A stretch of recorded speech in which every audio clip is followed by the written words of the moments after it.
Set Phasers, a highly illogical Star Trek podcast.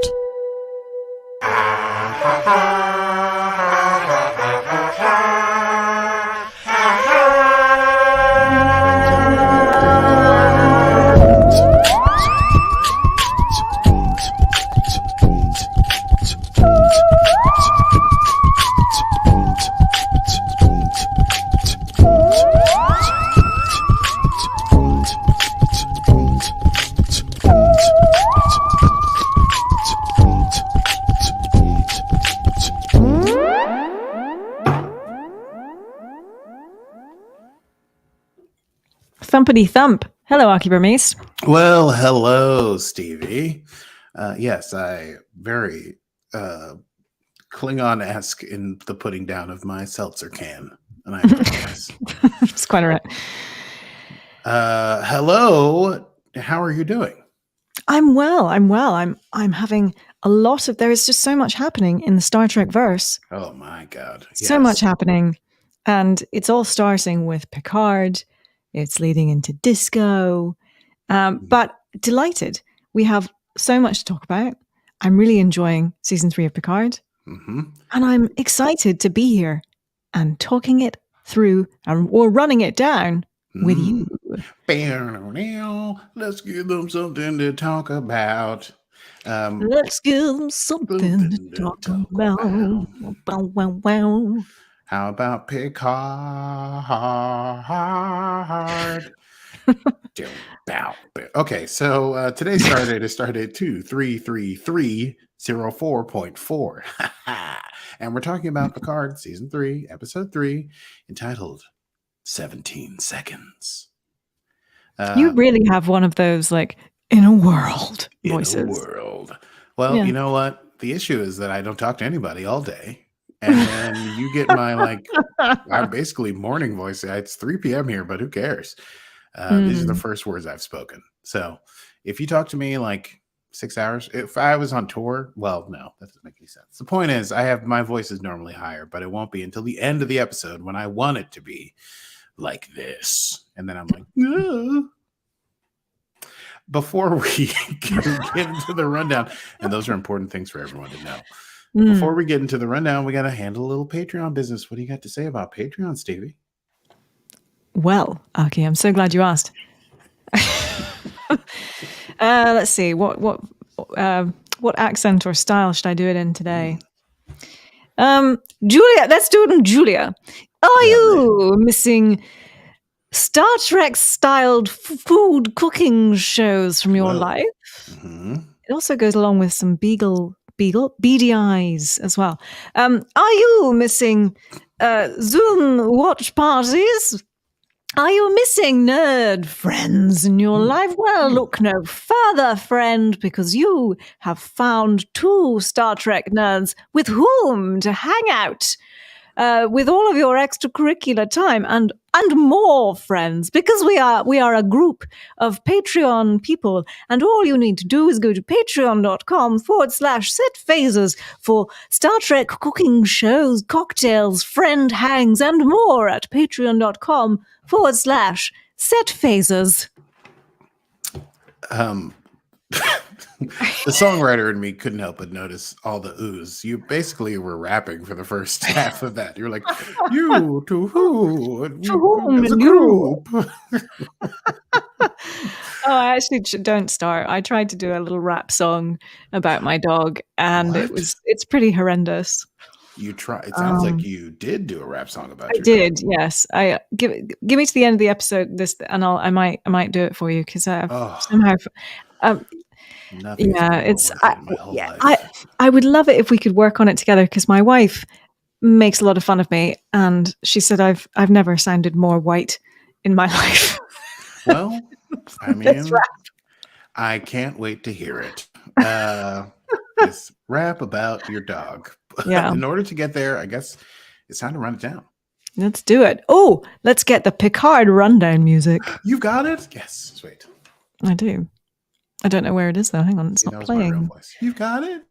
I've got it. I've got it. Hold on, I know why. Host voice. Back to my NPR host voice. Hold, please. Here we go.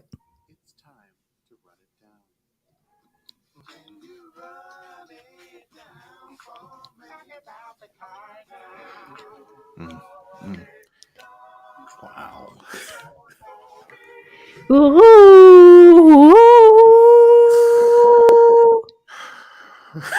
Gotcha, Picard. I truly, yes. First of all, I don't have a leg to stand on when I hear your rap song because of all the songs you made for this podcast. Oh boy. Okay, let's get into it. Here we go. 17 seconds. You know where we left off. We're being chased by Vatic through the nebula. Vatic and the Shrike. Ironically, the Shrike, a little bird, a little carrion bird, is the one chasing the Titan, the big bad Titan, through this nebula, or at least we think it's a nebula. And they've gone deeper in and they're hiding. You know, they're trying to like do the usual. That's like a Trek trope, isn't it? Like go into the nebula and then play that like game of like where no one can see each hide other. and seek. Yeah, hide and seek. Yes. But then we get this like flashback of Picard and Riker talking, which apparently will have some significance later, and it's Riker and Picard toasting the birth of Riker and Deanna's first child, Thaddeus. And Riker's talking about how it was a tough delivery, and he was on the bridge, and then they called him down, saying he'd better get there soon.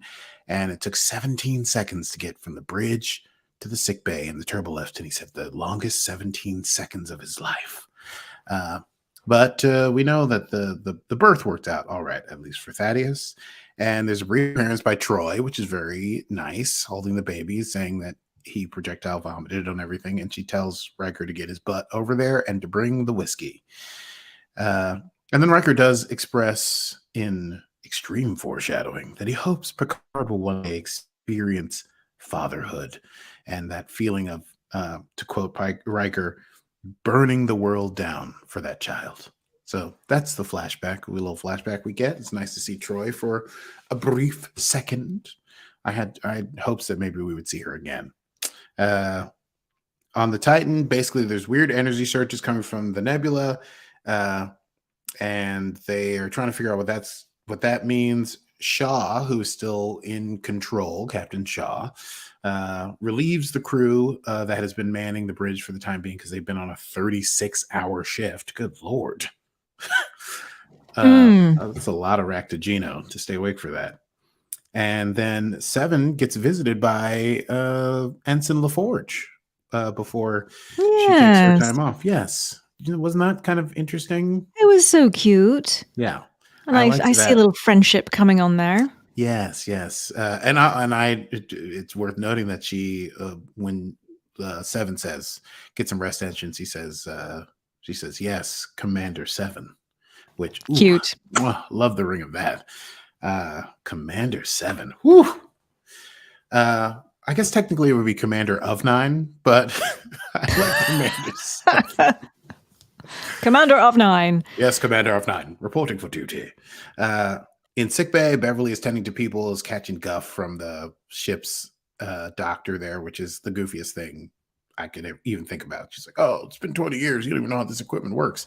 And Beverly's like, okay, doesn't even like interact with that. She's like, okay, sure. And then she turns back to the patients like, you'll be fine. And so Picard comes in and they have the room to themselves. Well, Riker takes Jack out into the hall and they have the room to themselves. And they have it. Riker and Picard and Beverly. Man, it's going to be so many. This is going to happen a lot. What a scene. What a scene. Picard and Beverly alone in like an offshoot of the sick bay, the bio beds between them, just standing, having it out. Just the bio beds, but a world, a chasm between them. A chasm between them, one of emotion, intellect, intention. Picard is so upset because he's like, you never gave me the chance to be a father. You took that, what could have been the biggest decision of my life, away from me. And Beverly's like, oh, yeah, well, I tried to tell you about the son that we had. First of all, we broke up in a weird way, and it was the usual thing. We finally had some shore leave, and then you got called away, and I got pregnant that night, and then I tried to tell you about the pregnancy, but then you were kidnapped, and I tried to tell you about the pregnancy a couple of weeks later, and then you had to go into this thing, and a bomb exploded near to you, and then I tried to tell you about it a third time, and this other terrible thing happened, and basically she's like, you are a dangerous person to be around. She's like, you're the worst father I could have picked for my child. Yeah, you're a dangerous person. And also she knows, like, would you have chosen like domestic family life over, going on adventures? Look at you now. Even now you're on an adventure, so that does, I think Picard is still. I never got the chance, Beverly. I never got the chance. I never got the chance. What would I have been? Would I have been a father, a husband? Yes, the husband piece I think really hit her. Yeah, it hit me. Sheesh. So anyway, she basically looks like kept Jack a secret because she didn't want him to have a target on his back.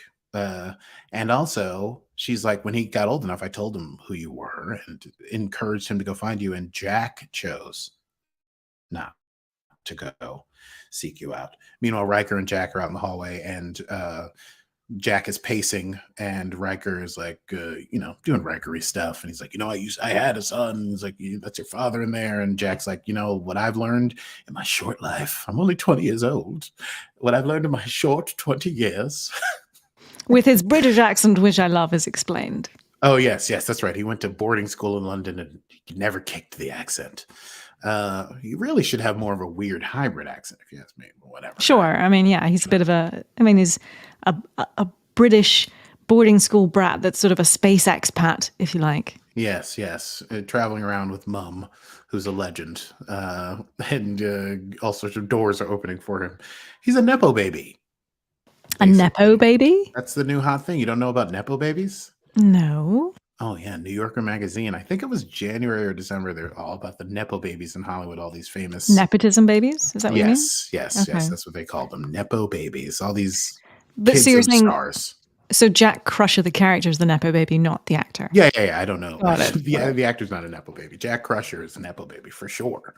And if people knew who his dad was, he'd be, it's enough that Beverly Crusher is his mom. Anyway, he's basically like, great people turn out to be a disappointment. So I'm not putting on I have no desire to meet Picard. Picard storms out at that point, and he says, Riker, come with me. And Riker's like, you got to go talk to your son. And Picard's like, it's a lost cause. I can't talk to him. And Riker's like, you never know what's going to happen. Look at me. Never going to know what's going to happen with your kids. You should speak to them while you can, in the middle of this dire situation where we're being hunted by a very charismatic sociopath. Anyway, he says he's got to get to the bridge, and the Shrike then finds the Titan once again, even though they're in this nebula. And Vadic orders the ship to fire, and the clicking people make clicking noises again. We don't know what that's about. I do like Vadic is so cool, just smoking her little cigarillo or whatever, and she just goes again. Not fire, Yeah. But that was, that was a great move of like, they fire the I don't know if you got there yet, but they fire the torpedoes and then open the warpy anus thing, the anus wormhole. The wormhole anus. We're going to get to that. But yes, we're not there yet, because this is when the Shrike attacks and Shaw gets very injured. Oh, yes. And then he's like, you got us into this, looking at Riker, and he hands over command to Will. And Jean-Luc is Will's number one. He says, you better start calling me number one, Will. Finally, we get to Raffi on the Serena, which I got to say, as much as I love the main story, I was like, can we get to Worf? What's going on here? And Raffi wakes up, and Worf is like going through like his martial poses while listening to opera, human opera. If I'm not mistaken. It is human opera. Yeah, do you want my fun fact now, or do you want it later?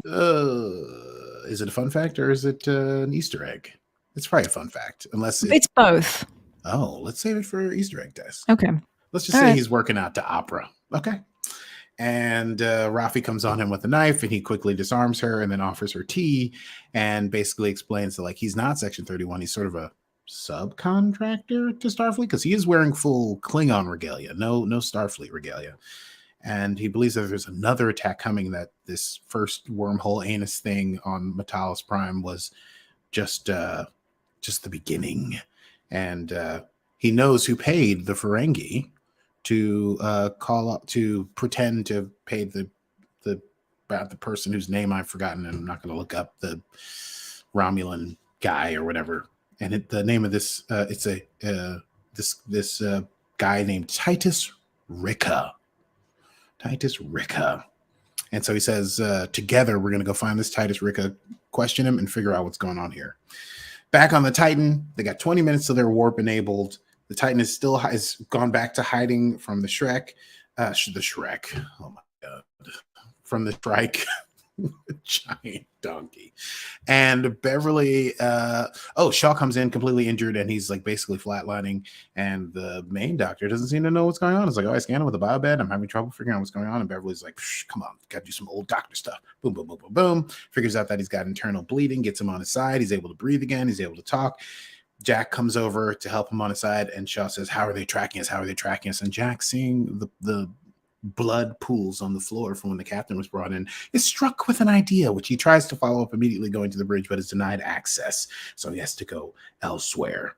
Meanwhile, Riker is informed that the nebula is not a nebula, is some sort of anomaly. Has like they're getting like powers, signals, and biological signals. And there's a gravity well at the center, and so they can't go through this nebula. So he has to turn the Titan around. And Picard's like, you got to stand and fight. And Riker's like, I'm not going to stand and fight. And that's a whole thing that becomes even more of a thing. So the Titan manages to turn around, clear the nebula. They get warp back. And sadly, the Shrike is right on their 6. They ready the, air quotes, device. And that is when we see the thing that shoots the wormhole anus in front of a ship and then using its, I guess, inertia. Hold on, let me, glasses. Using its delta V. Thank you. It forces it through the wormhole into another wormhole that puts it back in front of the ship, and they try to get away twice. Check out the lensing inside that wormhole anus. It's pretty sweet. And Picard's like, you gotta fight. You gotta fight. I know that was a weird sentence to say. Yes, Check it out was. the lensing inside that wormhole anus. I'm gonna get that tattooed across my chest. And then do you have any tattoos? Of course not. I'm terrified of needles. I was like, I don't think you do. Please. I can get a shot at the doctor and I can pretend to be like, yep, that's cool, baby. Yep, give me that shot. But I'm always like, pinch.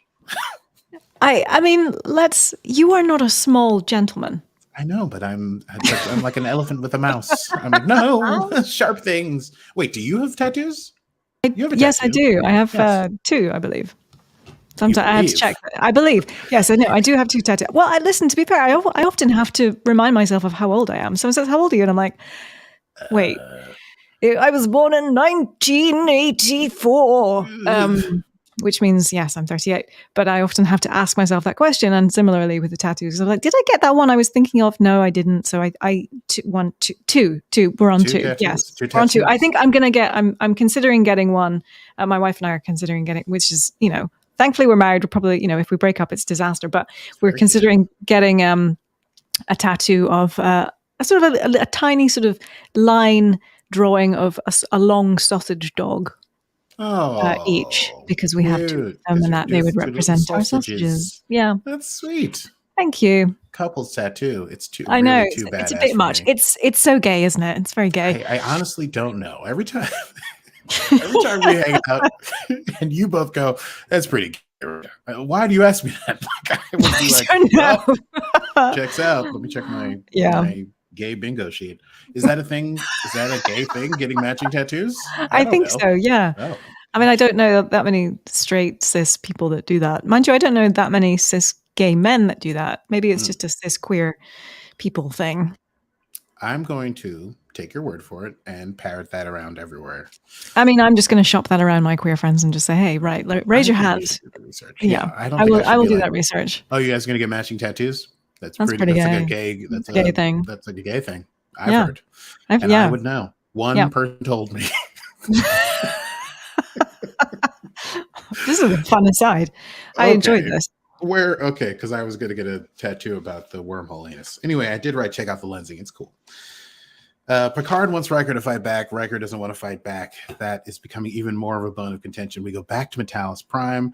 Raffi and Worf manage to track down this Rika. And they throw him against the table and knock him out and take him back to the La Sirena, where they, jumping ahead, they question him, and Raffi is pretty intense in the questioning because she observes this sort of like shaky, sweaty behavior, which she believes to be getting like, going through withdrawal symptoms for drugs because, Metalis Trium's thing. Anyway, she's like, we're going to rip your fingernails out and we're going to do all this stuff. And Worf is very, there's no cause worth dying for. He's really achieved this a level of a peaceful Zen master thing going on, working out with his sword to opera.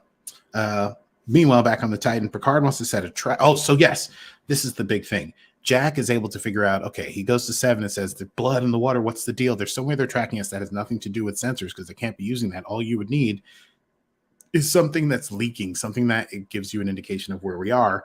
And 7 is like, oh, it's the verterium, which insulates the warp coils, of course. So they have to leave, but 7 is also under lockdown because of Captain Shaw's orders. But Jack sucker punches the guard, knocks him out completely in one punch. 7 says, you're crazy, but also seems to be like, yeah, this is energy I can dig. I dig this energy.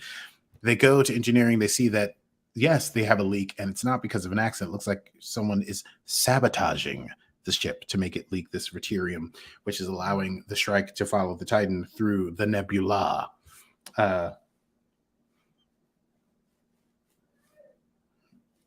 It's not. Oh, well, I'm hearing something buzzing. I don't think. Oh, it is?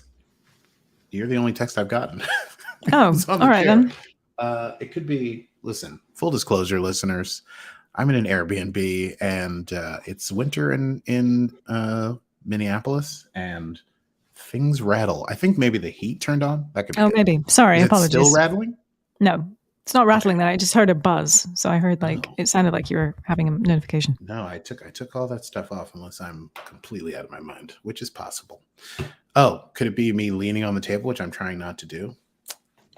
No, it sounded like an iPhone thing. All right, you let me know if you hear that again. All right. Sorry. So anyway, continue. No, please. Yes, in the rundown. So 7 alerts the bridge that they're sabotaged. They figure out if they can turn the sabotage off, they can get away scot-free. Picard wants to use it to set a trap, come up behind the Shrike and attack because that's the only way out of this. And Riker's like, no, I'm trying to get all these people home. If we can get them to not be able to know where we are, we're going to take off. We're going to go straight to warp. End of story. 7 does manage to shut off the leak, but then someone attacks Jack. And by the way, he's in this place where the Verterium gas is like leaking out. And so he's got this mask on because inhaling it is poisonous. The guy punches the mask right off of his face. He looks like someone from engineering. He's wearing a yellow uniform, big, tall guy. Jack does get one good punch in, and something very, very strange happens to that dude's face. Yes, it does. I thought this was, they beautifully brought this in. Like I normally am like, but I loved the way they did that because right after Jack does that, that's when Raffi and Worf figure out that the Rika, the person they're talking to, is not going through withdrawal, is a shapeshifter, a changeling, who is reaching the end of their limit of being able to hold a solid form and needs to shift back into liquid. And then we see, both of these people are changelings, which is very interesting. So yes, Jack gets attacked by this changeling, gets knocked out and left for dead in engineering, inhaling the Verterium gas. Raffi and Worf find out that Rika that they're talking to is a changeling. They do manage. What they realize after the fact is the changeling was trying to get out of there before reverting back to the liquid state, so as not to give away these changelings. So the Rika does give them some information that they stole this stuff from Daystrom, but it was a distraction to keep Starfleet spinning because they wanted to steal something else from the Daystrom Institute. And now my tinfoil feelers are going out. Beep, borp, borp, beep. So yes, and that's when Worf realizes, his voice starts to change and get weird, and that's when Worf realizes something is going on here. Those of us who are big time Deep Space Nine nerds know that Worf knows all about changelings because he worked beside one for several seasons. And he asks, how long have you been away from the Great Link? Which is a hint. We go back to the Titan. They are trying to figure out what maneuver they're going to use to try and get the upper hand on the Shrike here, get away or fight back. Picard is still making his sort of like demands that they fight, and Riker still wants to get away. And I entitled this part of my notes just "Sit Down, Admiral," which is Riker really getting up in Picard's face. He's like, he's tired of hearing it. He's like, I'm the captain of the ship. We learn these several things sort of at the same time. One, that the changelings from the Dominion War, Deep Space Nine, after the end of that war, there was a schism. There's the main group who are happy with peace, and then there's a schism that broke off that is sort of anti-peace and still maybe is harboring some anger for the people in the Alpha Quadrant. And Worf was contacted by a friend, Deep Space Nine, Otto, who's in the main link, and told him about this. But if Starfleet acknowledges the knowledge of this faction, then the war could start all over again, which is why this all has to be done cloak and dagger by spies. At the same time, we see the changeling who is now on the ship and free, and because no one knows, could be anybody, set up a bomb somewhere in engineering. The bomb goes off. The Titan gets completely jacked up. They come out of the nebula. Picard is like, well, listen, we can't run now. We can't go to warp, so you've got to fire Riker. And so Riker's, they fall in behind the Shrike.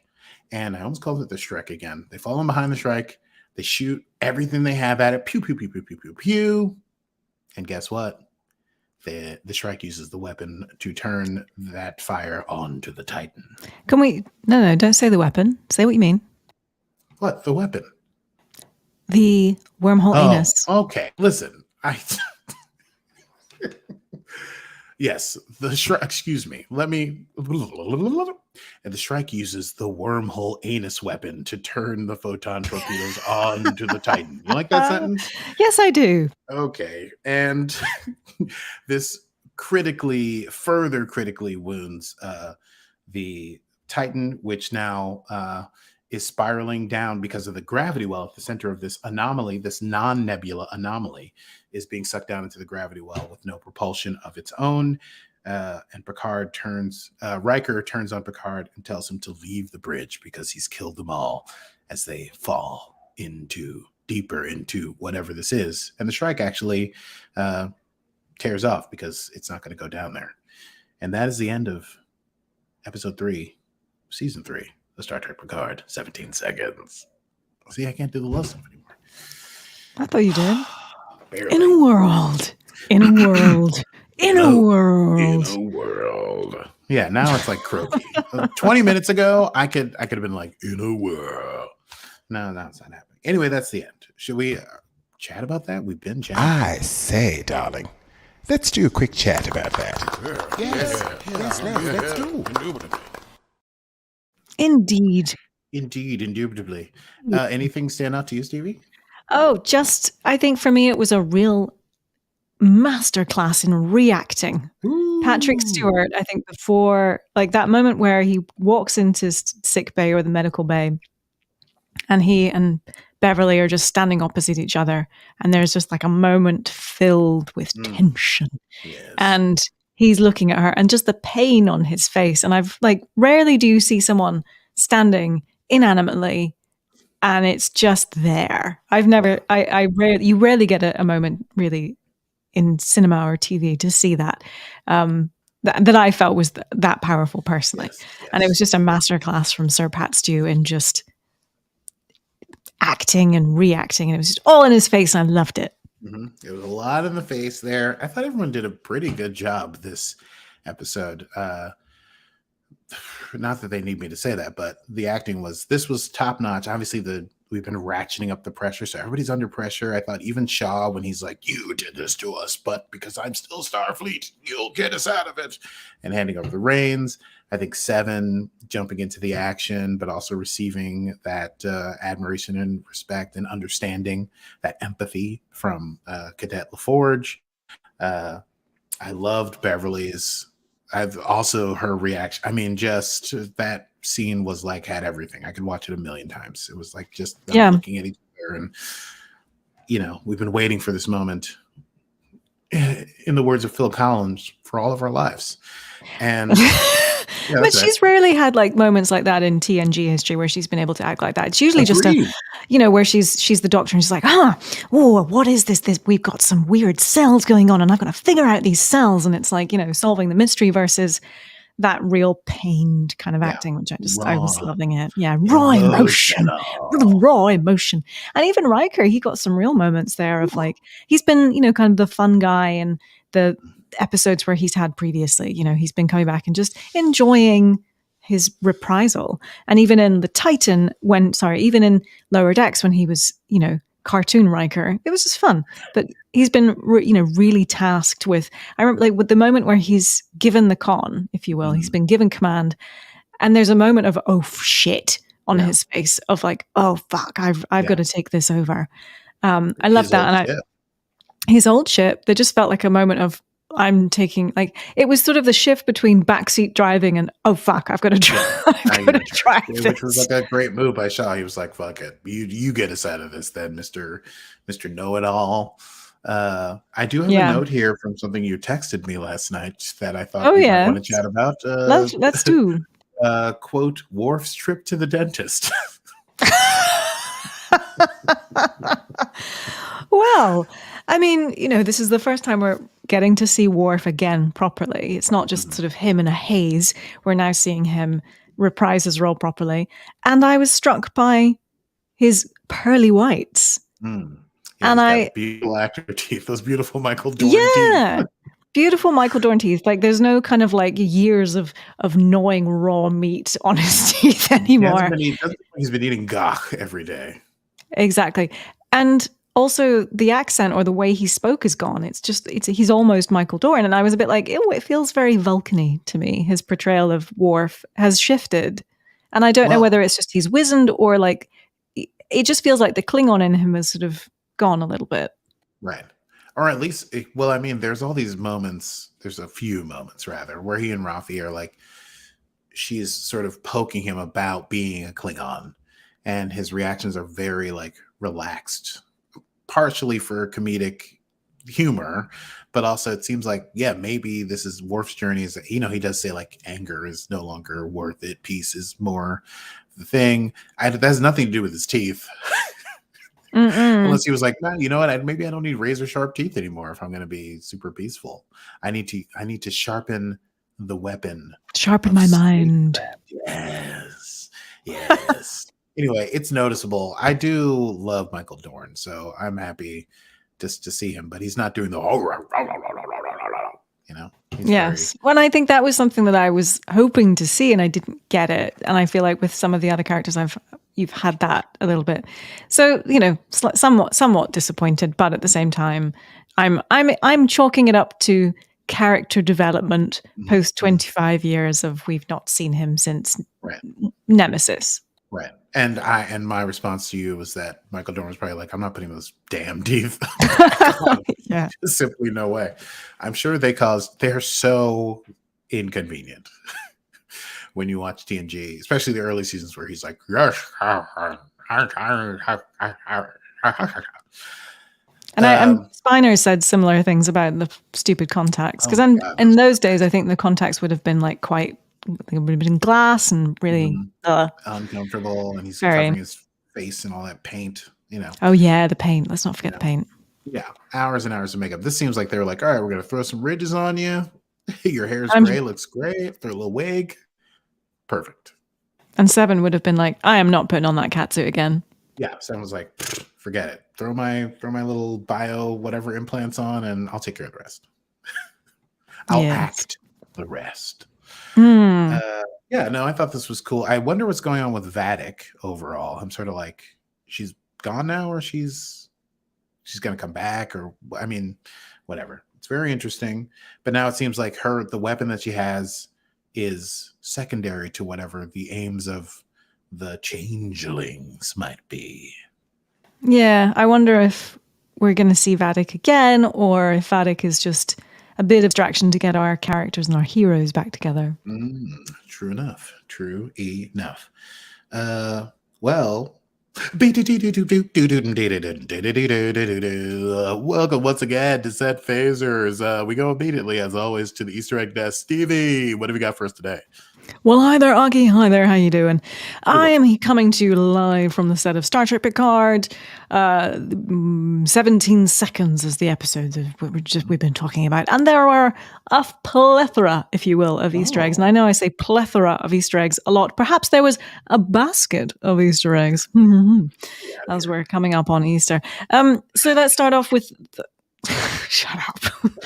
The nebula. So obviously we touched on this briefly, but the idea of hiding in a nebula is a big Trek tradition, and in fact was even foreshadowed in the opening scenes of season 3 when Jean-Luc's log from TNG The Best of Both Worlds was playing, mentioning the moment when the Enterprise D hid in the dust cloud to avoid the Borg. Yes. Foreshadowing. Now, this is fun. The before scene with Riker and Picard. So we know that Thad died when he was about 15. So, and then Michael Chabon gave us the knowledge that he died in 2396. So we can assume it's 2381, which means that this is roughly 2 years after Nemesis. Yes. And 1 year after the Titan saved Cerritos in its season 1 finale, because we now know that Lower Decks is canon. Yes. So this is, yes. What a great bit of sleuthing that was, Stevie. Okay, yes. And that means, Aki, that Jack Crusher is about the same age that Thaddeus would have been, which makes his conversations with Riker so poignant. Yes. Incroyable. Indeed. I love that. That sort of timeline, you know, like the nerds do their thing with the timeline, but that's important information, I think. I love that. Wow. Yes.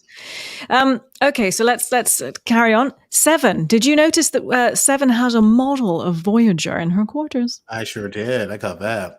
There you go. A bit like Jean-Luc having a model of the Stargazer in his reading room during the whole of TNG. Because 7's going to be a captain, I think. I hope so. Right? Yes, indeed. Dr. Crusher name drops a huge bunch of planets. Did you pick up on them? I caught the name drop of the planets, but I didn't write them down. What's up? And we had Casperia Prime from DS9, Change of Heart, where Jadzia wanted to have a honeymoon with Worf. Yes, that I did recall. That's the only one I wrote down. I was like, wait, Worf married Jadzia? Yeah, you didn't know about that? Oh, yeah. No, I didn't. Big deal. Deep Space Nine. I know. Deep Space Nine, blah, blah. Okay, Kalaran 5 was a reference to the Kalaran system where the Enterprise picked up B4's body in Nemesis. Whoa, okay. Donatra Sector. Nemesis reference, Donatra was the name of the Romulan commander who assisted Picard and helped them beat Shinzon. Whoa. Yeah, it's deep cut. I forgot about that. That's deep, yes. Yeah, very deep, very deep. And we have a disco reference from Sorna Prime. If you remember when Captain Tilly, we were in the alternate universe, Captain Tilly was known as the Slayer of Sorna Prime. Fun fact. Whoa. Fun fact. Fact. Oh, what was your fact about the classical music? I'm getting there. Literally right here. When Raffi wakes up on La Sirena, Worf is doing his Klingon Tai Chi while listening to opera. Specifically, he is listening to Les Troyennes, composed by Berlioz. The selection itself is called Ballon Sonore, and it's the same piece of music that Jean-Luc is listening to in First Contact when Riker comes into his ready room at the start of the film. What? I know. What? Oh. And what's fun about this particular aria, this opera, is that it's actually about a sailor who's longing for home. Whoa. Yes. So, you know, just lots of fun references. Oh, subtext. Now, this is more of a fun fact. When Raffi and Worf track down the criminal Titus Ricker, he's played by actor Thomas Dekker. Now, believe it or not, Dekker played Jean-Luc Picard's imaginary son, Thomas Picard, in Star Trek Generations, who only existed in the Nexus. Right. What the what? I know, right? And he also was in Voyager. He played a hologram named Henry Burleigh, who existed in Janeway's holo novel in the episodes Cathexis, Learning Curves, and Persistence of Visions. Now Decker is playing a secret changeling, which means yet again he's playing a Star Trek character who appears human, but is not. Did you like that? I did. You're like Poirot at the end of the novel. You get everyone in the room and you're like, well, of course, it couldn't have been you, Mr. Mustard. You were in the kitchen with the cook having an affair. Yeah, having an affair. Of course. I saw the soot stains on your dockers. I don't know. Is that all we have for Easter eggs this episode? Yes, Archie, that is all the Easter eggs I have. It's back to you in the studio. Thank you very much, Stevie. As always, for those illuminating Easter eggs, we go now immediately to quotable boba. Quotable moments. Well, I have a couple this time because I did my homework, because I often forget to do them. So let's do you first. Oh, no, but I always feel like I'm going to take yours because, all right. Good ones. I want you to, yeah. Okay. I loved, and it wasn't particularly the best, it was just a nice moment. Thank you, Jean-Luc, as Riker takes the captain's chair, and Picard says, Will, I think it might be time to call you, you call me number one. Love that moment. Beautiful. Yes. And then Lieutenant Murrah says, we're losing visual on the stern. And Shaw's had some great lines. I remember in the last one, the last episode, didn't he say something like, fine, let's beam them all on board. We're practically a hotel now. Yes, I love that one. And so he says, so we're losing visual on the stern. Shaw says, send somebody down to look out the goddamn back window. Which someone does, and that's how they realize that the Shrike is on the later. Yes, so good. Yes, that was fantastic. Obviously, I loved this when Worf disarms Raffi and says, and she says, who are you? I don't know who you are. He says, I am Worf, son of Moog, house of Martok, son of Sergei, house of Roshenko, bane to the Duras family, slayer of Gowron. I have made chamomile tea. Do you take sugar? Yes, Perfect. that was good. Perfect intro. Yes.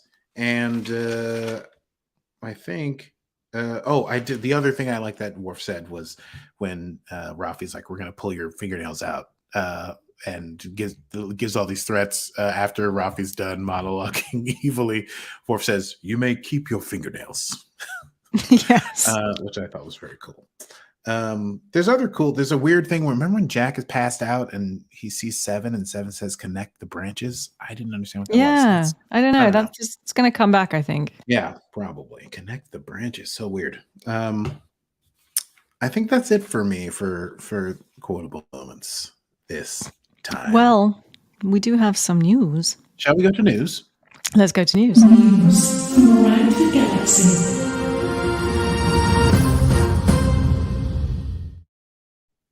Well, I'm so sad to announce that Star Trek Discovery is going to enter its final season. They have, the executives at Paramount have decided that not only will Discovery not be released this year, which was previously announced, they have decided to cancel the series at the end of season 6, which means that they are essentially going to reshoot season 6 and make it the last one. So they had completely wrapped filming, I believe, in November of last year, so in 2022, and now they will have to reshoot. I don't know how much they're going to have to reshoot. They haven't announced that, but Sonequa Martin, they basically didn't really say much, but they said, Sonequa Martin Green's going to say her piece on how wonderful it's been to be in Discovery, which she did, but they didn't say anything really about anything else. And I will say, Aki, obviously hugely disappointed, and I posted something on the post that Paramount put up, and you wouldn't believe the amount of shit I received. You would not believe the amount of shit. Tell me about the shit. The shit. So I said, my comment was, so disappointing that Paramount execs won't believe in a series without a straight white guy in the captain's chair. Disco has moved the needle for Star Trek in more ways than one, and I'm so grateful for the amazing writers and actors who cared enough to give us representation and depth of storylines to so many previously underserved people. Snaps. Thank 100% you. correct. No, I didn't. Thank you. I didn't think that was a particularly offensive thing to say. Well.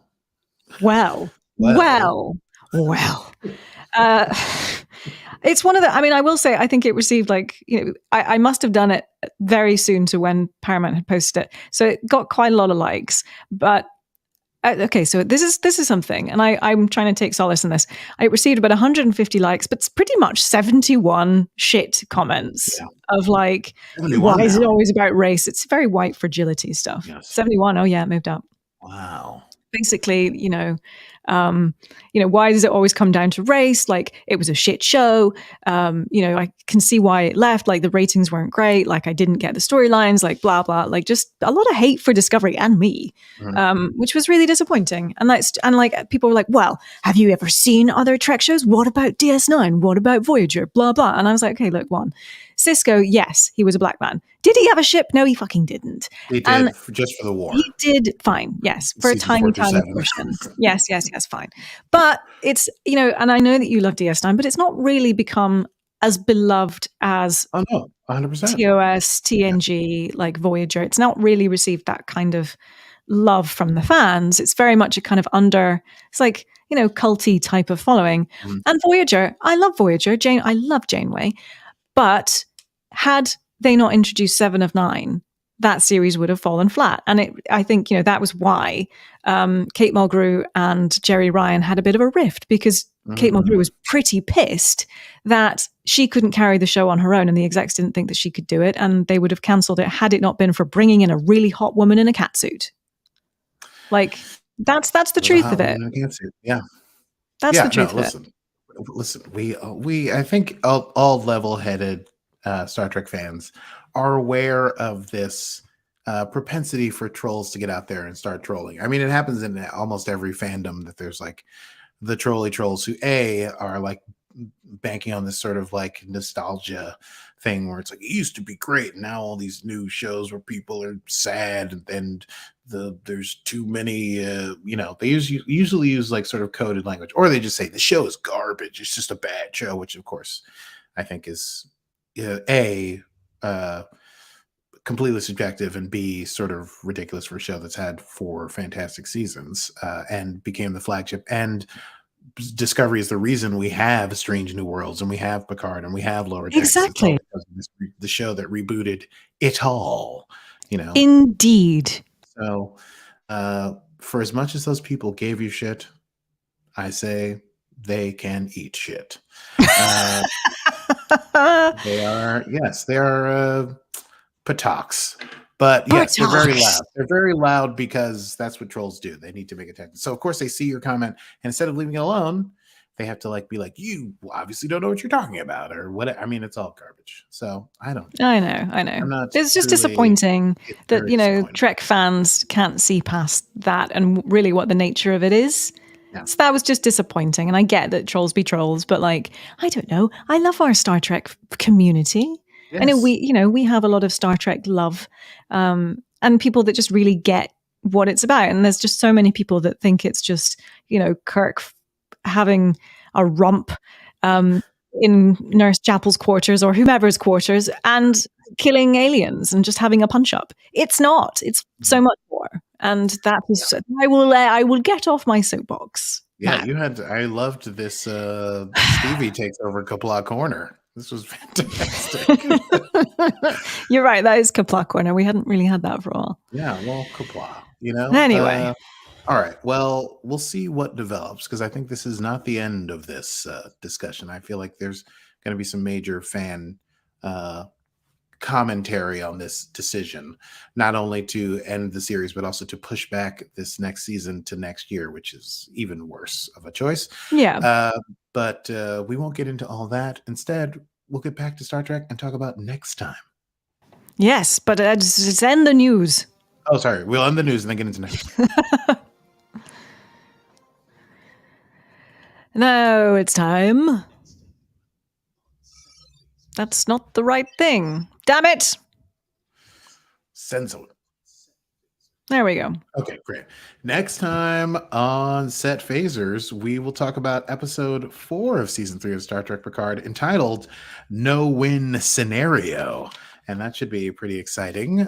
So listen, if you've enjoyed, this has been a big show, folks. if you've enjoyed this big show, you can go back and check out some of our other big shows and smaller shows. What we did, we've been covering all the new Star Treks ever since Discovery premiered, I guess. Well, since we started during pandemic, but you're right, we did. I think we picked up on, we had to go through like 2 seasons, I think, first, and then picked up on season 3. Yeah.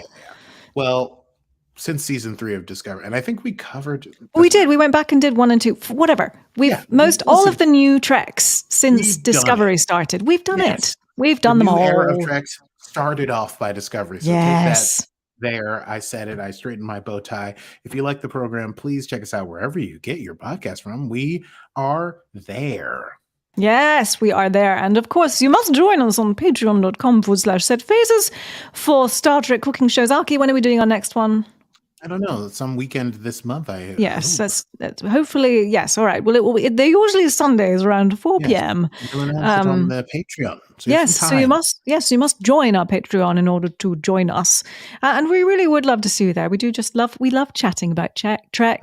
And yeah, it's just fun. We invite you to join us. Yes. Yeah. Disco lovers only. Just kidding, but not really. Sorry, not sorry. Yes, that's my spiel. We are also on Instagram. We're on the internet. We have a website. We are also on YouTube. Set Phasers Pod is the Instagram, and I think is it also that on Facebook? Set we do. Pod? Yes, we are in Set Phasers Podcast. Yeah. So you can check us out there and join the conversation on things Trek. Indeed. Well, that's all from us. I am Stevie Mans. And I have been, as humans say, working on myself. And this has been Set Phasers, a highly illogical Star Trek podcast. Computer, end program. Yeah.